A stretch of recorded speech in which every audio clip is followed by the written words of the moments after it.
Hola, bienvenidos a una emisión más de Derecho a Disentir, espacio dedicado a las opiniones de jóvenes universitarios de diferentes disciplinas y escuelas que pondrán sobre la mesa los temas que más le interesan a la sociedad. Hoy platicaremos sobre régimen de seguridad social para trabajadores de municipios y organismos locales. Para discutir sobre esto nos acompañan Aldair de Jesús Frías, de Ciencias Políticas y Gestión Social de la UAM, Abel Sánchez, de Derecho de la Ibero Puebla, Lisbeth Martínez, de Economía de la UNAM, e Iris Cruz, de Derecho de la Universidad Veracruzana. Yo soy Jimena Jiménez. Comenzamos.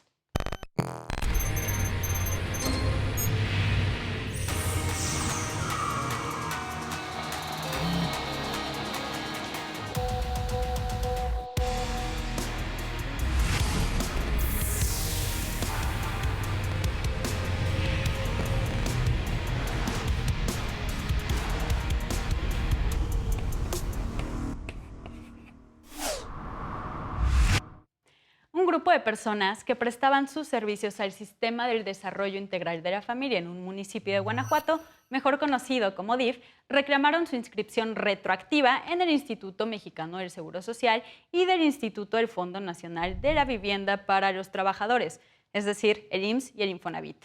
Después de 2 laudos, 2 amparos y un recurso en revisión, la segunda sala de la Suprema Corte resolvió, por un lado, la constitucionalidad del artículo 13 de la Ley del Seguro Social y, por el otro, se ordenó a la Junta Laboral que condenara al DIF municipal a la inscripción retroactiva de los actores en el régimen de seguridad social. Empezamos con este programa con una breve repasada de los antecedentes del caso y de los hechos que dieron pie a esta sentencia. Iris, si quieres empezamos contigo. Hola Jimena, muchas gracias. Bueno, el amparo se trata de una demanda, como bien dices, por una inscripción retroactiva a estos institutos que otorgan seguridad social. Esta demanda se presenta por trabajadores del DIF y, bueno, la Junta dicta un laudo donde se condena al DIF a esta inscripción retroactiva.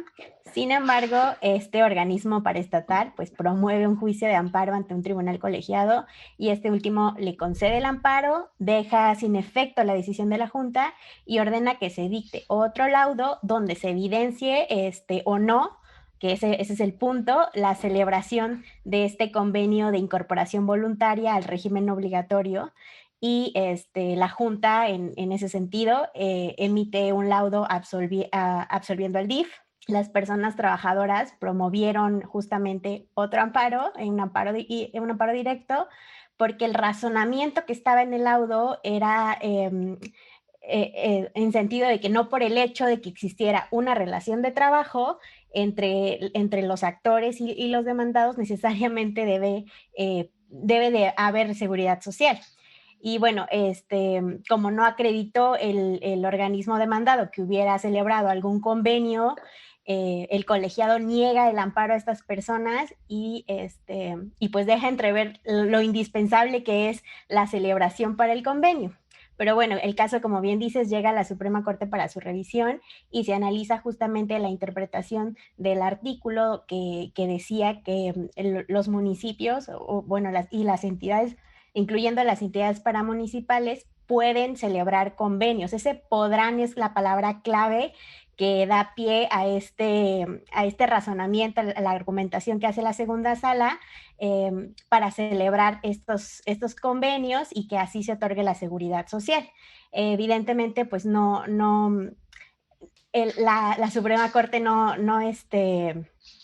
se niega al derecho humano de la seguridad social, pero sí pone muy marcada la interpretación de este artículo y ampara y protege a las personas trabajadoras del DIF en este amparo directo en revisión 5368, diagonal 2018, del 6 de febrero de 2019. Perfecto, pues ya tenemos estos antecedentes del caso, pero Aldair, ¿querías tú comentar algo más aparte de estos hechos y antecedentes? Pues primero que el caso pues tiene, como lo dice los propios antecedentes son claros y oscuros. ¿Por qué? Porque se ve que no hay una sentencia clara, hay lagunas inclusive dentro pude observar dentro del documento, se ven algunas lagunas y más me preocupa cómo se ve y cómo se interpreta el artículo 13 de la Ley de Seguro Social, que pues en algunos ámbitos, en los ámbitos gubernamentales, es claro que solamente va a beneficiar a ciertas, no a los trabajadores, sino en cambio estos a los patrones. Y lo que me preocupa dentro de el artículo 13, y lo vuelven a comentar en, en los dos juicios de amparo, es que el artículo 13 es inconstitucional. Para que estemos todos en el mismo canal. ¿Qué es lo que dice ese artículo 13? O sea, ¿por qué se está reclamando? Y, digo, sería bueno como saber, estamos hablando del artículo 13, pero sería bueno saber de qué habla dicho artículo 13. Ok. Pues tengo entendido que el artículo 13, pues es mediante el seguro social, se otorga mediante un convenio entre el patrón y el trabajador. ¿Sí estoy bien? Ajá. Sí, en efecto. De hecho, ahí nada más quisiera agregar que, o sea, el artículo 13 establece, por así decirlo, el sistema de seguridad social al cual van a estar sujetos ciertas personas que no son los trabajadores comunes y corrientes, como lo vemos, quienes están con un contrato, con un patrón, sino personas que salen de este esquema laboral tradicional, como decía, no sé, los ejidatarios, los artesanos, los patrones de pequeñas y medianas empresas, y en una de sus fracciones están contemplados los trabajadores de los municipios. Y justo ahí entra lo que tú dices.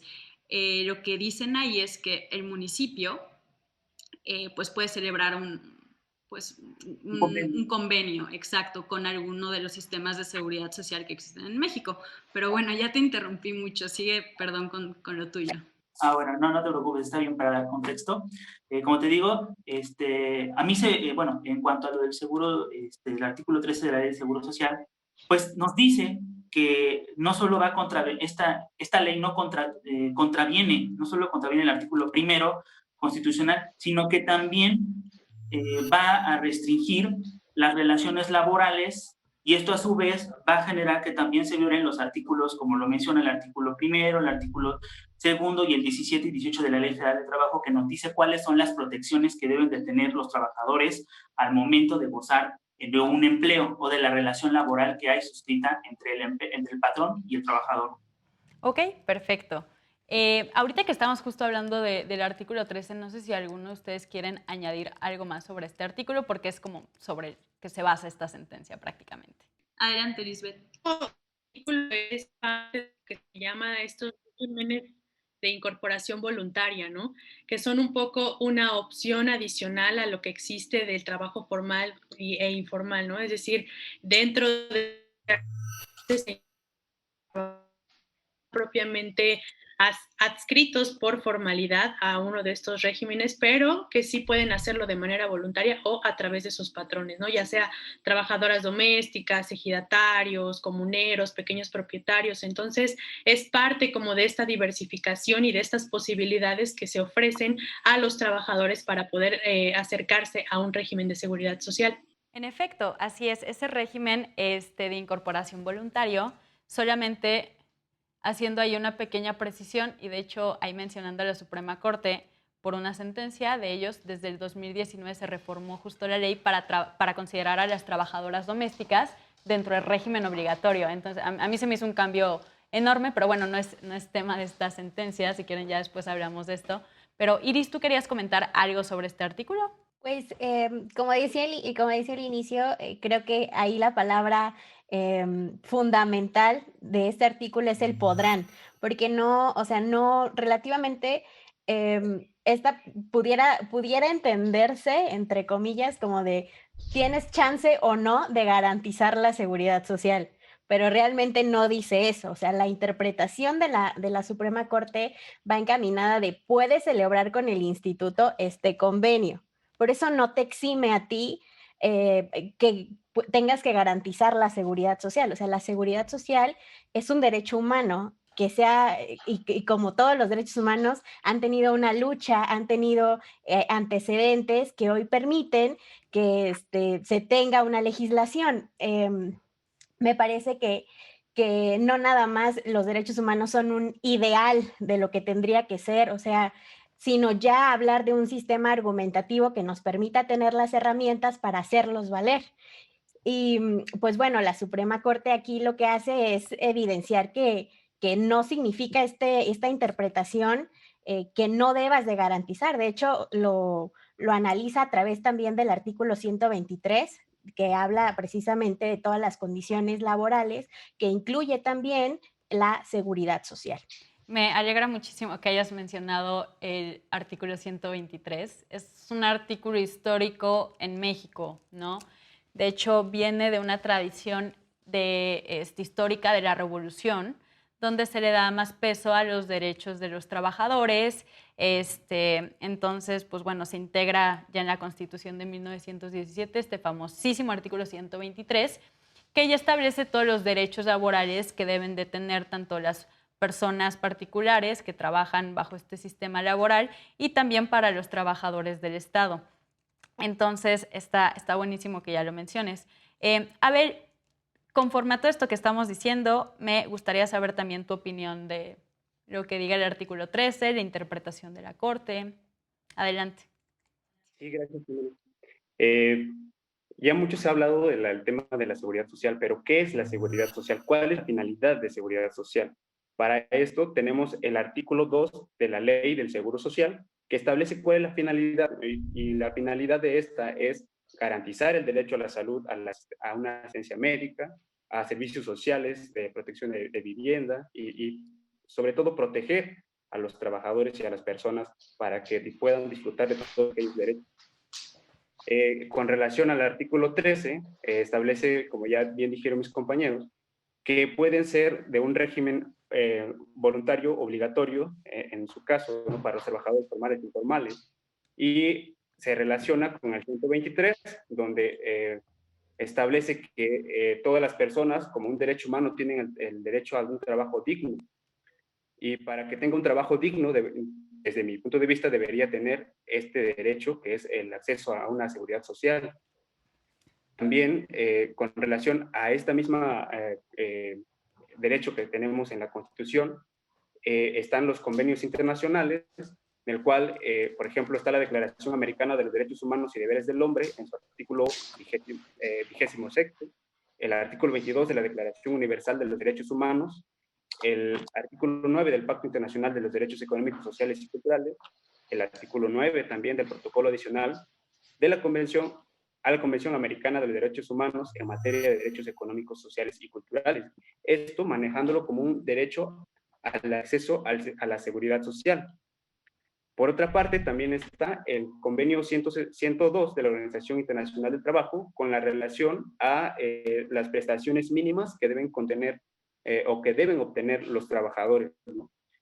Tanto ya sean, desde mi punto de vista, trabajadores desde los formales o informales que no tienen este derecho al menos por la limitación del artículo 13 de la Ley del Seguro Social, a los servicios de los que cubre la seguridad social, ¿no? En efecto. No, adelante, adelante.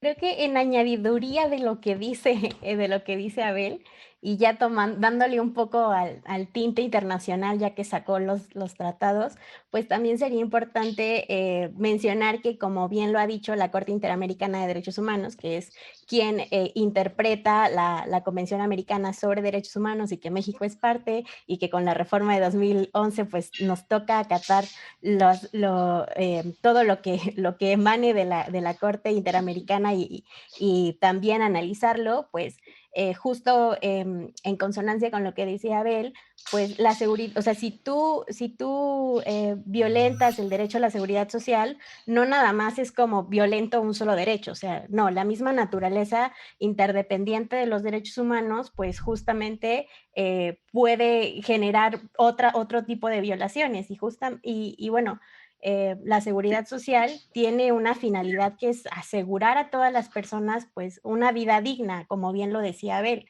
y pues esta vida digna incluye que tengan niveles decorosos en su vejez o ante eventos que puedan privar la posibilidad de trabajar, ¿no? Me encantan sus participaciones, de hecho le están dando justo al clavo, porque, a ver, la seguridad social es ahora reconocida como un derecho humano, en efecto, ya lo dijeron con los diversos tratados internacionales, el convenio de la Organización Internacional del Trabajo, pero es curioso cómo nace la seguridad social como un derecho humano y justo, va a sonar redundante, pero nace de un carácter social. Nace de un carácter de que la sociedad en Europa, por donde empezó, creaba un fondo o daban parte de sus ingresos para que las personas menos favorecidas pudieran tener pues, un ingreso y poder ahí obtener su comida, pues, cuestiones de higiene o diversas cuestiones para principalmente personas de la tercera edad, personas enfermas, o simplemente personas que no tuvieran un trabajo, ¿no? Entonces, es muy curioso cómo este es uno de los derechos donde vemos de una forma más latente la intención social, como la sociedad va a ayudar a estas personas. Y ahora también lo vemos como, por ejemplo, con las pensiones, ¿no? Nosotros los jóvenes abonamos al sistema de seguridad social para que las personas en su vejez ahorita tengan esto de la seguridad social y una vida digna. Me encanta lo que dijiste, Iris, de la vida digna, porque va relacionado, o sea, sí es un derecho humano, pero está relacionado con el derecho humano a una vida, y no solamente una vida, sino una vida digna. Entonces, Aldair, adelante, adelante. De hecho, también va relacionado con lo que mis compañeros están hablando y creo que es muy importante. No se toca mucho porque hasta suena como tabú, que son los derechos humanos laborales. Actualmente, en varias instituciones no están reconocidos tal cual y no saben los trabajadores que cuentan con derechos humanos laborales y que estos derechos humanos laborales es un gran abanico, que este gran abanico se va ampliando como lo acaban de decir mis compañeros, con lo que son la igualdad de los trabajadores, un máximo de horas laborales, un salario digno y las condiciones laborales con las cuales ellos deben de contar. Además, también lo que me llamó la atención en la sentencia es que los trabajadores del Estado, en la realidad, no cuentan con derechos humanos laborales precisamente por el tipo de régimen al cual ellos están contratados y no se les da las herramientas que necesitan para poder existir. ¿Cuál es el caso? Que inclusive ellos argumentaban que estaban fuera del esquema de la vivienda, sabiendo que pues ellos también tienen derecho tanto al seguro social para ellos como para sus familias y a su vez poder acceder a una vivienda digna, que eso va coligado con la política laboral y con los derechos humanos laborales. En efecto, de hecho, va muy relacionado con lo que ya están comentando todos aquí. Y es muy curioso porque justo estamos viendo en este caso cómo el Estado no veló por los derechos humanos de sus propios trabajadores, lo cual es muy curioso, ¿o no? Pero, Lisbeth, adelante. Y justo a mí lo que más me llama la atención de la sentencia es que también me parece muy importante que pensemos en un beneficio que debe otorgar el Estado ante alguna contingencia contra los trabajadores, ¿no? Es decir, si ellos experimentan algún problema o maternidad, cuestiones de vivienda, tiene que verse como un derecho humano y creo que ese ha sido el problema fundamental a la hora de hablar de seguridad social, que justamente lo vemos muy relacionado con el tema del trabajo y con una relación obrero-patronal, ¿no? Es decir, cuando nosotros analizamos una realidad social como la mexicana hoy día, en donde, por ejemplo, nosotros comenzamos a estar en una edad económicamente activa y en 2020, es algo que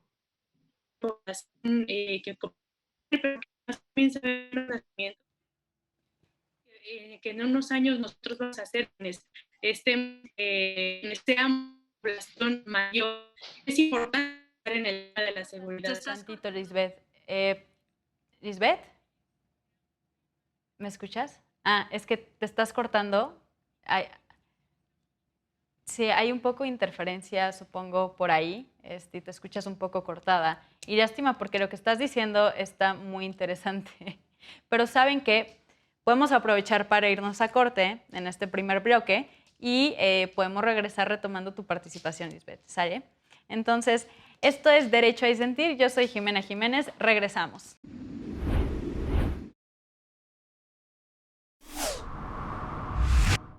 Regresamos a Derecho a Disentir. Estamos hablando sobre un tema muy interesante, que es la seguridad social para los trabajadores de municipios. Lisbeth, estabas dando una aportación muy interesante antes del corte, entonces me encantaría que la pudieras retomar. Sí, fíjate, Jimena, que a mí lo que me llama la atención sobre la sentencia y ahora que estamos conversando un poco sobre esta cuestión de la seguridad social asociada a los derechos humanos, cómo es que solemos ver la seguridad social asociada a un régimen obrero patronal, ¿no? Es decir, totalmente vinculada a una condición de trabajo.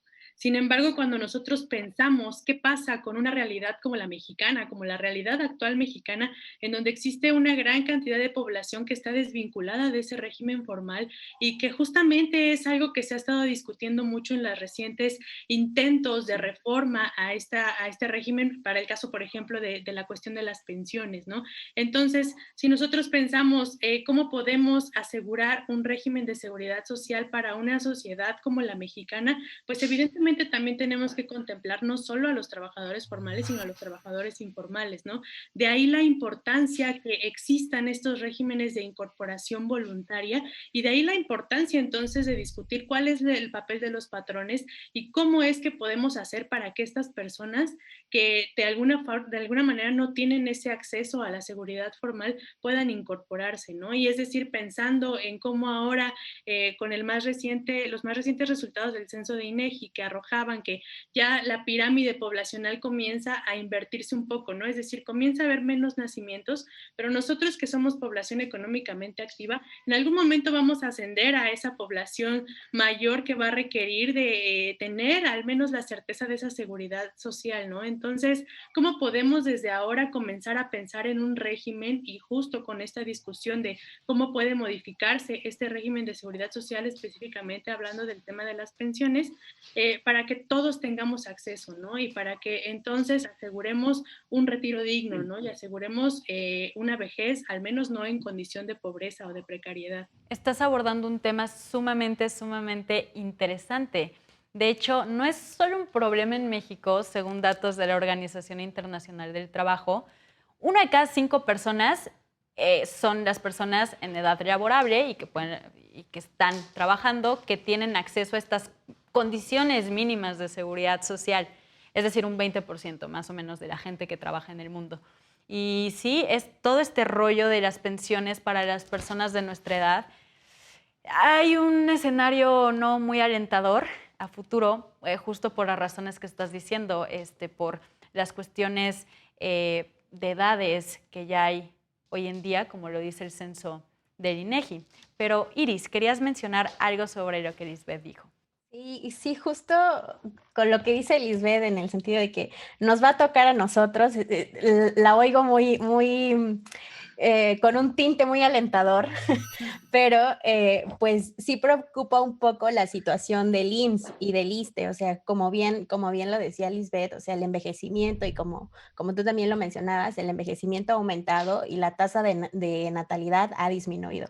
Traducción de eso, ya hay números negativos. Traducción de eso, las pensiones no es negocio, porque en algún momento puede llegar a pasar, digo, ojalá no nos toque, pero la realidad es esa, o sea, puede llegar a pasar que se quiebre todo esto y entonces, ¿cuáles son las opciones que tenemos? O sea, sí es un poco preocupante y bueno, con base en ello, me gustaría mencionar a algunos financistas que he medio leído.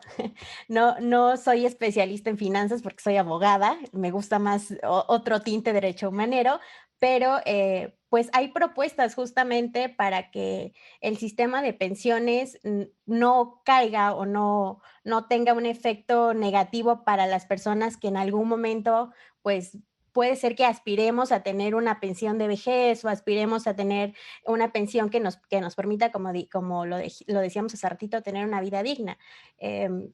No sé, también el tema de la privatización de las pensiones, o sea, sigue siendo un tema que hoy en día también es como será posible o solo tiene que ser obligación meramente del Estado, ¿no? O sea, em, me remonto un poco tal vez a sentencias de derechos sociales como las emitidas por la Corte Constitucional de Sudáfrica, que han permitido que muchos doctrinarios digan, es necesario voltear a ver al libre mercado, es necesario voltear a ver otras opciones. Decía el exministro José Ramón Cosío en su libro de Derechos Humanos que el resultado realmente de la efectividad de los DESCA va a depender de las combinaciones que se hagan. Estas combinaciones pueden ser jugar con las obligaciones internacionales y también jugar con el libre mercado. Puede darse el resultado mientras sepamos qué herramientas nos pueden llevar pues a desarmar esta parte de la desigualdad, pero sin tener presente que la garantía de cualquier derecho no es gratuito, o sea, tiene un costo. Efectivamente, no tenemos que olvidar que tanto los derechos civiles y políticos como los derechos económicos, sociales y culturales, ambos tienen un costo y ambos son igual de importantes. Es más, yo podría decir que son el binomio perfecto para tener una vida digna. Perfecto, de hecho es muy importante esta participación que hace Iris. A mí también me encantan las sentencias de la Corte de Sudáfrica, sobre todo de derecho a la vivienda. Y hay algo que ha quedado muy claro en el estudio de los derechos económicos, sociales, culturales y ambientales.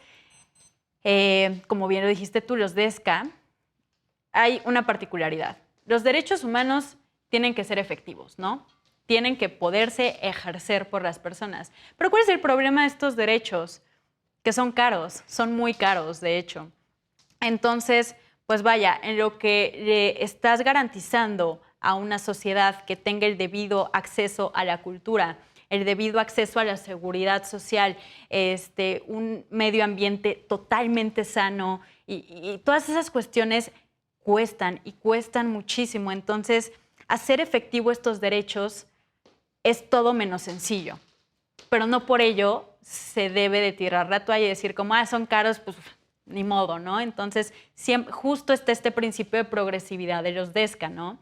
Ya que alcanzaste un nivel, tienes que seguir yendo hacia adelante, nunca hacia atrás, a menos de que esté 100% justificado, pero esas ya son otras cuestiones.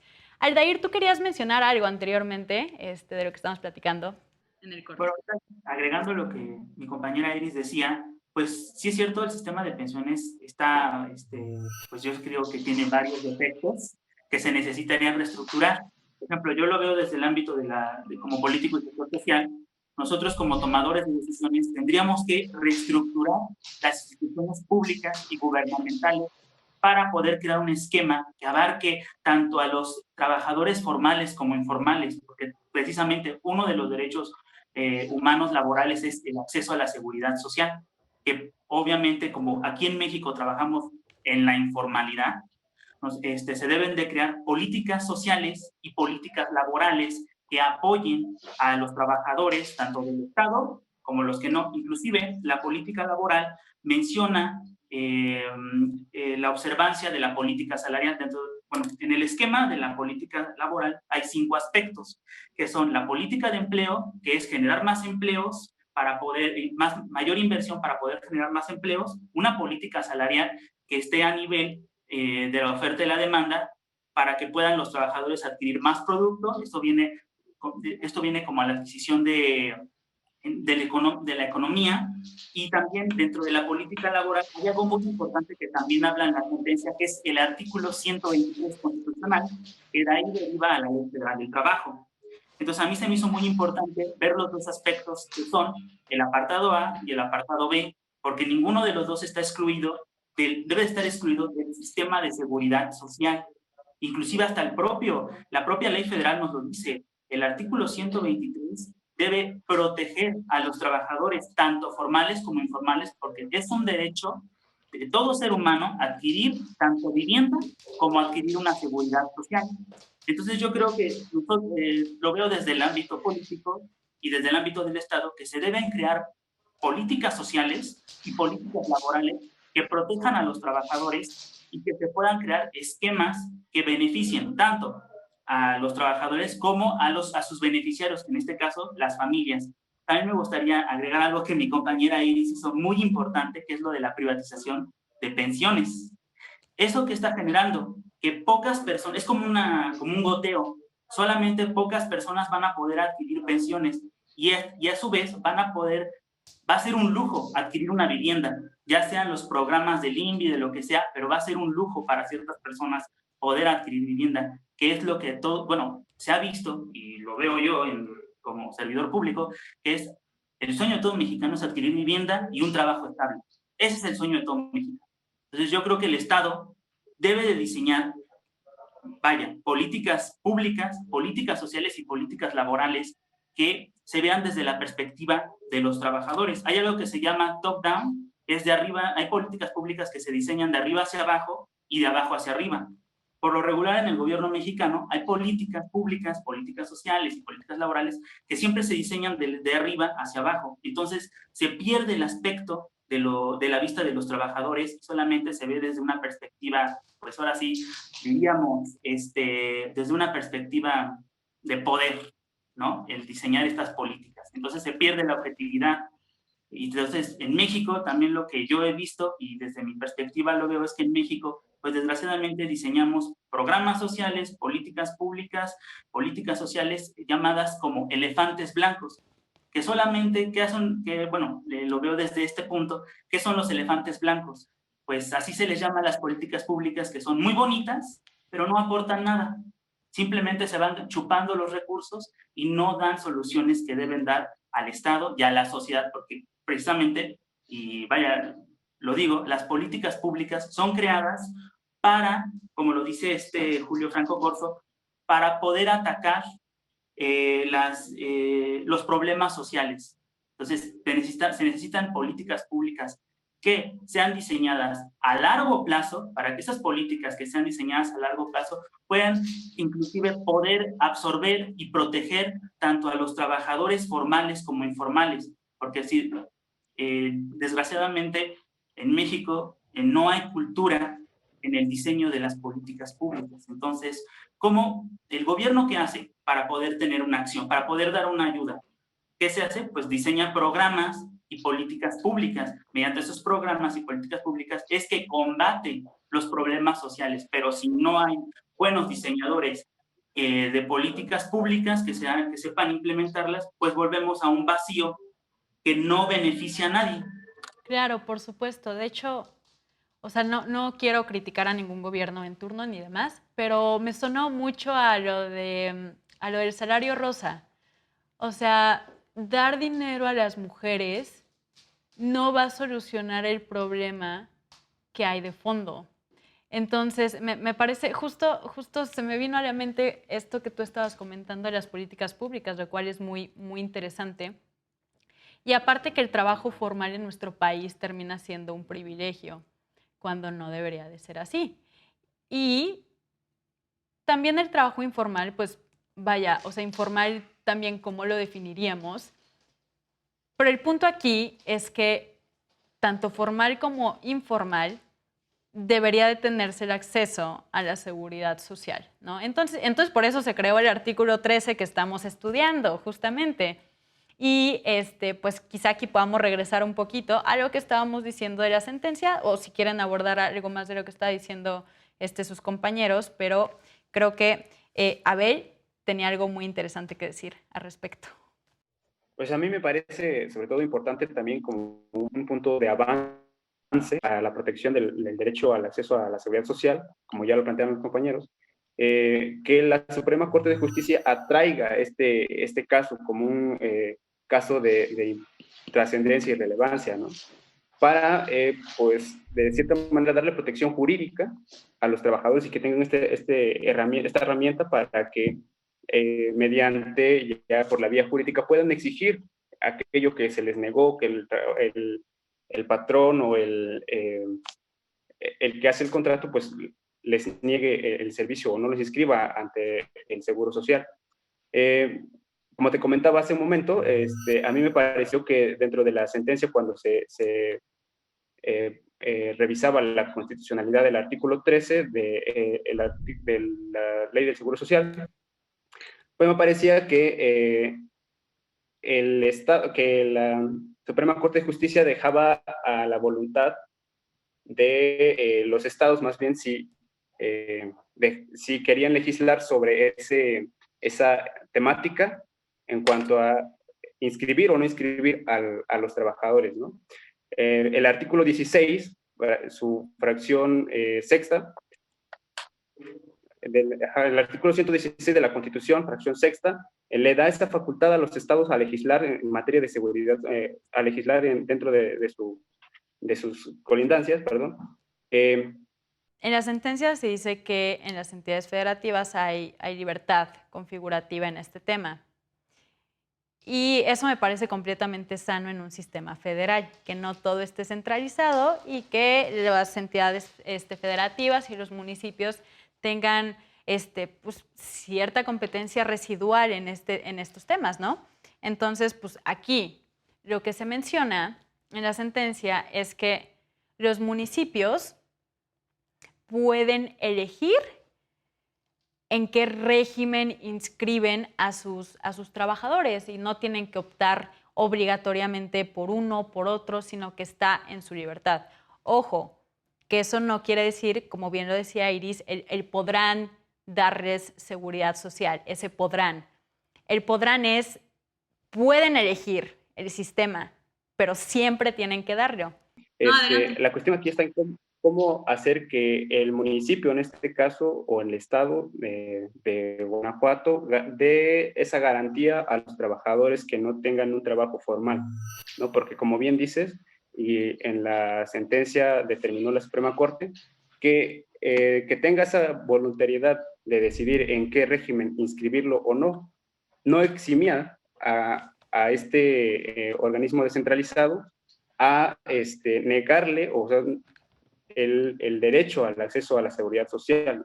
Entonces, en la evaluación que hacía la Suprema Corte era de que el artículo 13 de la seguridad social, el seguro social, perdón, no transgrede derechos porque le estaba respetando la limitación, la jurisdicción de cada estado, respetando su autonomía y su soberanía. Pero la cuestión aquí que yo planteo es cómo hacer que estos estados le den esa garantía a los trabajadores, ¿no? Sobre todo a los que están en el trabajo informal. Y si bien es cierto que la sentencia pues, fue favorable para los trabajadores y condenó, o más bien le ordenó al municipio que inscribiera de manera retroactiva a los trabajadores, ¿no? Justo estaría buenísimo para gente que nos esté escuchando, como, ¿qué es lo que significa esta inscripción retroactiva? O sea, ¿qué implica? La inscripción retroactiva quiere decir que sea de manera, o sea, hubo la existencia de una relación laboral entre los 27 trabajadores que hicieron la demanda con el DIF municipal, ¿no? El Sistema para el Desarrollo Integral de la Familia del municipio de Huéraramo. Hubo una relación laboral, en ese tiempo no se les inscribió al Seguro Social ni del Estado, o sea, ni de la federal, ¿no? O sea, tanto ni el IMSS, ni el ISSSTE, ni en el estatal. Claro. La relación laboral, ahora los trabajadores hicieron una demanda, cuando fue en 2016, demandaron al DIF para que les hiciera una inscripción, aunque ya no tenían esa relación laboral, del Seguro Social. Desde el momento en que empezaron a trabajar para el DIF municipal, pues. Pone tú que estuvieron, no sé, esta demanda es del 2016 y que, no sé, empezaron a trabajar en el 2006, ¿no? Entonces, pues esta inscripción retroactiva es, me paga seguridad social desde 2006. Sí, por todo el año que estuvo laborando, ¿no? Claro, sí. La Suprema Corte pues le ordenó que se hiciera esa inscripción retroactiva y al no hacer tanto en la federal o la municipal, pues que fuera por el IMSS, le decía, ¿no? Al menos cuando no estuviera en ese régimen de trabajadores del Estado, pues que fuera mediante seguridad social del IMSS, ¿no? Vale, buenísimo. Garantizara precisamente ese derecho humano que ellos tenían y que la voluntariedad, que sea de manera voluntaria, perdón, pues quedara en espacio entre qué régimen poder inscribirlo, ¿no? En efecto, sí, justo ya estamos llegando a la conclusión que llega a la sentencia. O sea, tu discrecionalidad no es si das seguridad social o no. Tu discrecionalidad es en dónde los inscribes. Porque tienes que inscribirlos, tienes que inscribirlos. Y si tienes que celebrar convenios para eso, pues los celebras y punto. Pero bueno, estamos cerrando este segundo bloque. Ya nada más nos faltaría uno más para que vayan pensando en sus conclusiones. Yo soy Jimena Jiménez, esto es Derecho a Disentir. Regresamos.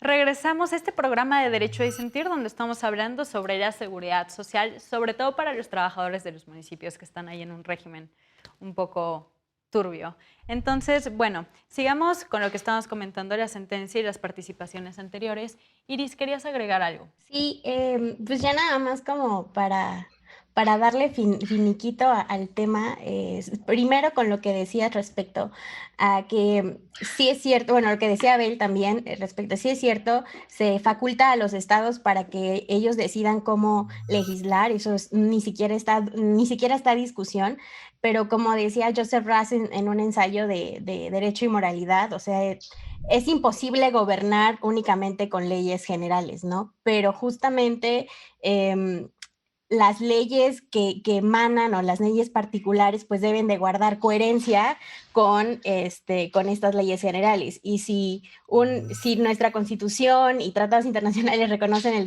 la seguridad social, pues sería completamente ilógico que una ley particular no lo reconociera, no estaríamos yendo en la misma línea. Y bueno, también Abel comentaba sobre el término de retroactividad y creo que es importante también diferenciar que a ninguna ley se le puede dar efecto retroactivo, al menos que, ¿no? Hay una jurisprudencia de la primera sala que justamente hace la diferencia de cuando se habla de una retroactividad de una ley que implica, pues, la vigencia de una aplicación y la aplicación retroactiva que justamente, pues la diferencia que establece es que va a ir acorde al principio pro persona, o sea, buscar el mayor beneficio de la interpretación que pudiera darse.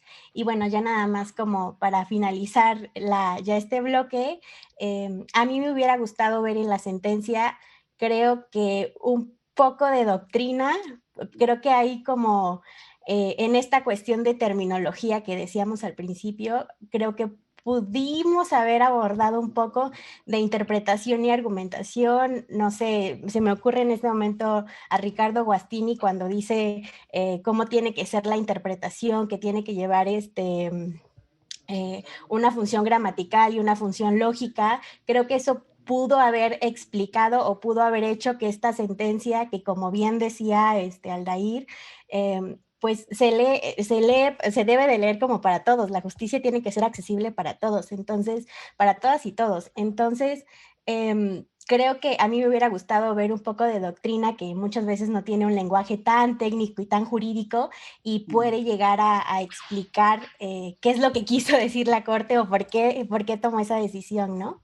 Y bueno, creo que eso es todo por mi parte. Perfecto, sí, justo es algo muy importante que las sentencias y todo juzgador debe de atinarle, ¿no?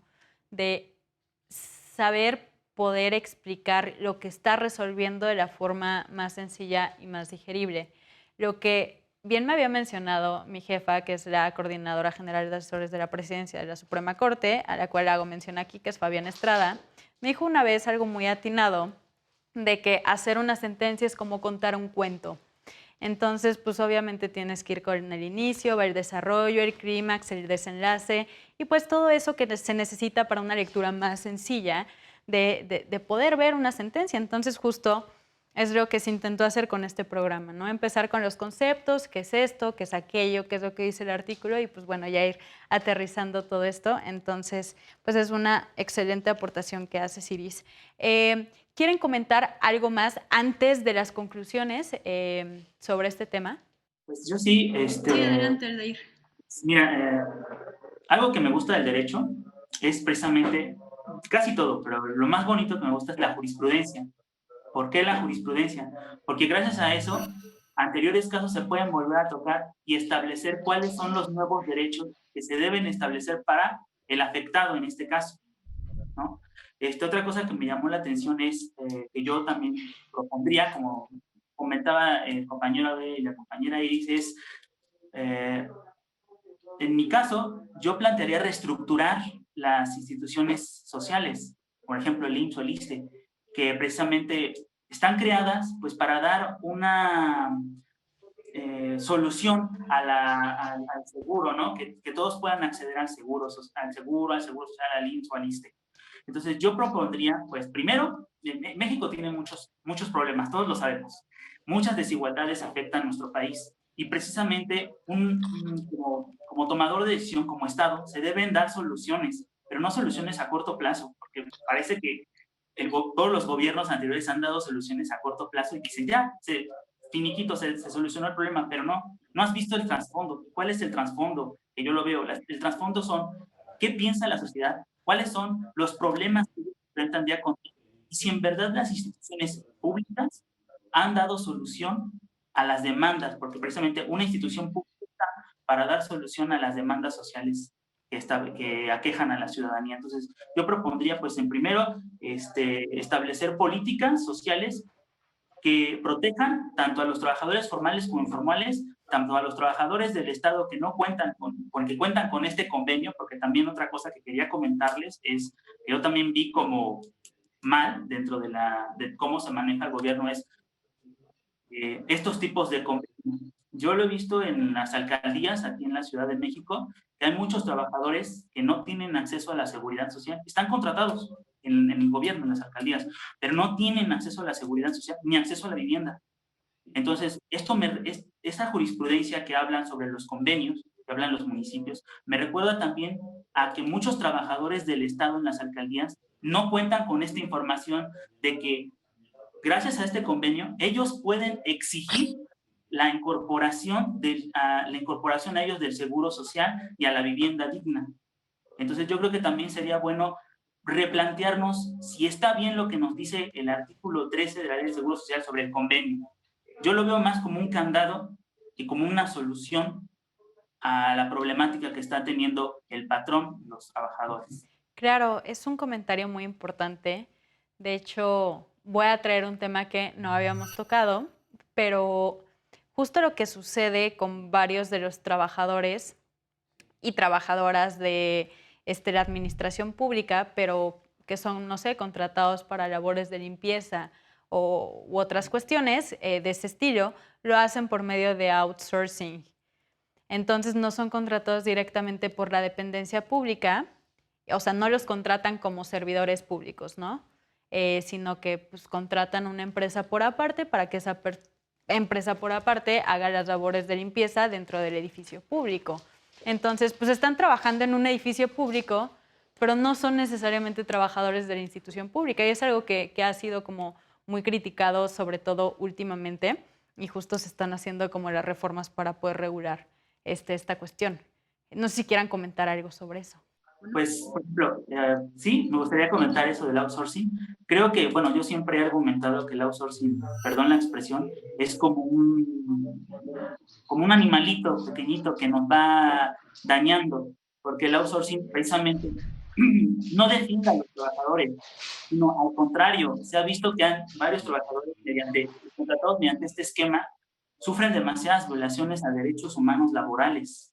No cuentan precisamente igual con prestaciones, no cuentan a veces hasta con las condiciones mínimas de seguridad social, y muchas veces están sujetos a contratos que hasta parece que violentan los derechos de los trabajadores y los derechos humanos que ellos acceden, ¿no? Entonces, yo siento que también el outsourcing ha sido un problema aquí en México porque no se ha sabido regular, en primer lugar, no se ha sabido implementar. Y creo que el outsourcing, como muchas otras leyes, ha tenido lagunas que en vez de beneficiar, solamente benefician a las empresas. Por lo cual yo también, como dice Jimena, la conductora, estoy muy de acuerdo que qué bueno que esperemos que sí se desaparezca el outsourcing, porque al principio decían que no, que solamente se iba a regular, y pues yo estoy en contra, de verdad en contra de que se regule. Yo por mí desaparecería el outsourcing porque es un esquema que no ha beneficiado en absoluto a los trabajadores. Tanto se puede ver como informales como formales, porque inclusive hasta el outsourcing hay esquemas en donde hasta los utiliza como informales. ¿Por qué me refiero a informales? Porque crea estas empresas fantasma, que no saben uno dónde aparece, nada más sabes que te contrataron, pero no sabes ni dónde está la empresa, no sabes qué razón social tiene. Entonces, vaya, para mí el outsourcing es una laguna enorme que solamente se va agrandando más y absorbiendo más a los trabajadores, negándoles el derecho a la seguridad social, a las prestaciones y a las condiciones mínimas de seguridad. Y otra cosa que también me gustaría agregar ahorita con el outsourcing no protege a los trabajadores, solamente se ve de un lado de la cara, que es de las empresas, por así decirlo, desde mi punto de vista. El outsourcing solamente va a defender a las empresas, más no a los trabajadores. Entonces, pues, ahí está mi aportación, que espero así se desaparezca, que lo aprueben y que desaparezcan el outsourcing. Sí, de hecho, lo que sucede mucho con el outsourcing es que los trabajadores no pueden generar antigüedad, porque justo son contratos de 3 meses. Entonces, pues finalmente para estar inscrito en el Seguro Social, pues necesitas generar justo esta antigüedad. Entonces ahí pues hay una contradicción misma y una violación directa, como dices, a derechos laborales. De hecho, pues es que ¿cuál es la razón por la cual se crea el derecho laboral? Para poder intentar igualar el piso entre el patrón y el trabajador. Esa es la finalidad del derecho laboral. Pero a través de todas estas herramientas y demás, pues parece que se beneficia más a otras personas que no son los trabajadores. Entonces, pues digo, hay todavía como muchas cuestiones que trabajar sobre el derecho laboral. Digo, yo no soy laboralista, pero pues son cuestiones que podemos percibir todos desde fuera, ¿no? ¿Quieren agregar algo? Claro, y justo me parece bien interesante porque ¿qué es lo que pasa con estos esquemas de outsourcing? Que hay una ruptura total entre el trabajador y quien lo está empleando, ¿no? Es decir, el empleador ya se deslinda por completo de esa responsabilidad de asegurar esa antigüedad, que bueno, para el caso de que un trabajador pueda acceder al esquema de pensiones necesita cotizar al menos 1,250 semanas en el IMSS, ¿no?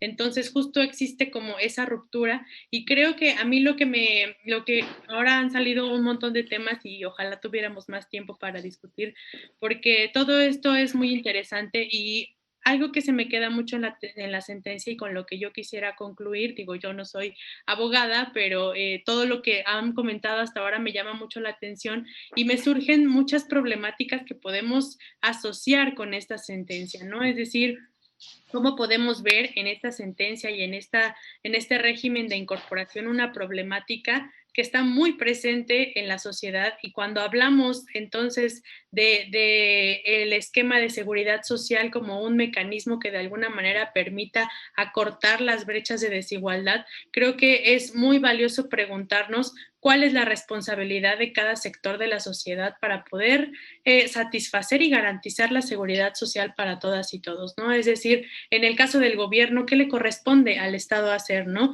En el caso de los municipios, ¿qué le corresponde a los municipios hacer? Y en el caso de los trabajadores, ¿no? Hay muchas perspectivas en torno a la seguridad social sobre quién tiene que preocuparse por esa vejez, ¿no? Hay muchas personas que dicen, bueno, tú como trabajador, el trabajador joven que eres ahorita tiene que preocuparse por el viejito que va a ser en unos años, ¿no? Y hay quienes dicen, no, al Estado le corresponde completamente asegurar todos estos derechos y que cuando tú llegues a esa edad puedas de alguna manera obtener esos beneficios de haber trabajado durante tanto tiempo, ¿no? Sin embargo, ahora con la sentencia yo pienso y me pregunto, ¿qué tanto saben los trabajadores de los municipios, un trabajador común y corriente, un jornalero agrícola, cuáles son sus derechos y cuáles son las posibilidades que tiene de incorporarse a estos regímenes, ¿no? Creo que uno de los aspectos fundamentales en toda esta discusión es, en primer lugar, que tiene que haber una mayor transparencia en esa información y sobre todo en estas responsabilidades de cada uno de los niveles de gobierno y de las personas mismas. Así es, de hecho es muy atinada tu participación, justo. Pues muchísimas gracias por esta participación en este programa de Derecho a Disentir. Sin embargo, nos vamos con muchísimas opiniones y aprendizajes sobre este tema que bien nos importa a todos, ¿no? Pues bueno, muchísimas gracias por estar en este programa. En verdad fue muy enriquecedor.